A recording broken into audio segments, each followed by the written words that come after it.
নমস্কার বন্ধুরা, অলৌকিক সত্য ঘটনা চ্যানেলে সবাইকে স্বাগত জানাই। একটি ফ্যামিলির গল্প বলি।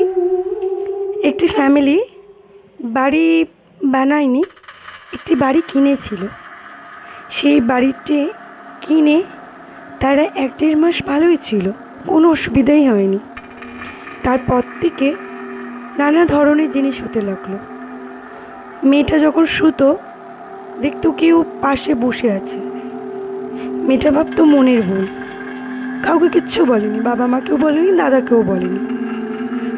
যখন কলেজে চলে যেত, হাজব্যান্ড যখন ডিউটি চলে যেত, ছেলেটাও যখন কলেজে চলে যেত, বউটা যখনই রান্না করতো তখন দেখতো কেউ যেন পাশে পাশে ঘুরছে। বউটা ভাবতো আমার মনের ভুল না এগুলো সত্যিই হচ্ছে। একদিন বউটা রান্না ঠান্না হয়ে গেছে, ছাদে গেছে, নিচুয়ে দেখে অনেক জোরে জোরে আওয়াজ হচ্ছে, খুন্তি নাড়ার। দৌড়তে দৌড়তে আসে, দেখছে কড়ার তরকারিটা নিচুয়ে পড়ে। ওটা বললো, আমি এত ভালো করে রেখে গেলাম, তরকারিটা নিচুয়ে কী করে পড়ে গেল। যাক, হয়তো আমারই ভুল হয়েছে। সেও চুপচাপ থাকে, কাউকে বলে না। তার হাজব্যান্ডও এগুলো রিয়েলাইজ করে, সবাই বুঝতে পারে কিন্তু কেউ কাউকে বলে না। কেন? কেউ কেউ বিশ্বাস করে, কেউ কেউ বিশ্বাস করে না। এবার তারা হয়তো খুব শিক্ষিত মানুষরা এসব কমই বিশ্বাস করে। তো তারা হয়তো অনেক স্ট্যান্ডার্ড ফ্যামিলি ছিল, খুব শিক্ষিত ছিল, বাবা বড় লয়ার ছিল, তো তারা এইসব বিশ্বাস হয়তো এগুলো নিয়ে করতো না, তো নিজেদের মধ্যেই নিজেরা রাখতো। একদিন ছেলেটার বন্ধুর বিয়েতে যায়। মেয়েটা একাই ঘরে শোয়। মেয়েটা দেখছে কে মেয়েটার মাথার কাছে বসে অনবরত কেঁদে যাচ্ছে। মেয়েটা চাদরটা খুলে চোখ থেকে যে দেখবে তার সাহস হয় না। মেয়েটা ভয়ে জড়ো হয়ে গেছে, দেখছি অনবরত কেঁদে যাচ্ছে। সেদিনকার কোনো থামার নাম নিচ্ছে না। চিল্লে মিললে মায়ের কাছে গেছে যে মা, আমার সঙ্গে এরকম 4-5 দিন ধরে এরকম প্রায়ই হচ্ছে, আমি ভয় বলতে পারিনি কাউকে, বা তোমরা বিশ্বাস করবে কি না। ওর মা তখন মেয়েটাকে বলে, আমার সঙ্গে মামুনি এরকম হচ্ছে জানিস কেন বলতো?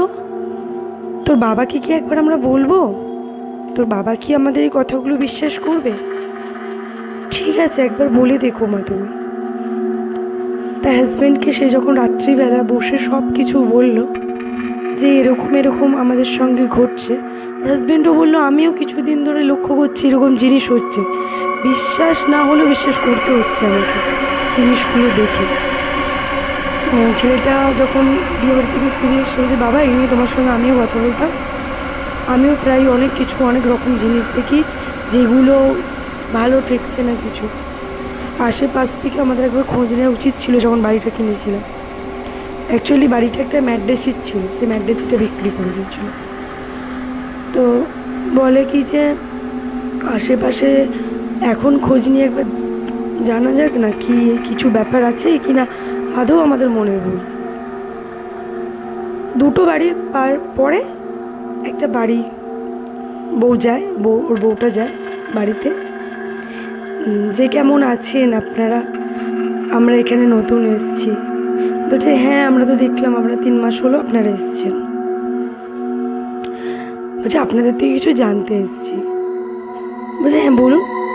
বলছে, আমরা এখন বাড়িটা কিনি তখন কাউকে জিজ্ঞেস করিনি, আমাদের মনে হয়েছিল বাড়িটা খুব সুন্দর দেখতে, বাড়িটা আমাদের কোনো কিছু হয়নি যখন এসেছিলাম বা দেখেছিলাম। তো এখন আমাদের সঙ্গে অদ্ভুত অদ্ভুত জিনিসগুলো হয়। বাড়িটায় কি কোনো ব্যাপার আছে? আপনারা কত বছর ধরে আছেন? বলছে, প্রায় আমরা তো 10-12 বছর ধরে এরকম আছি এখানে। আপনারা কিছু জানেন তাহলে বাড়িটার ব্যাপারে?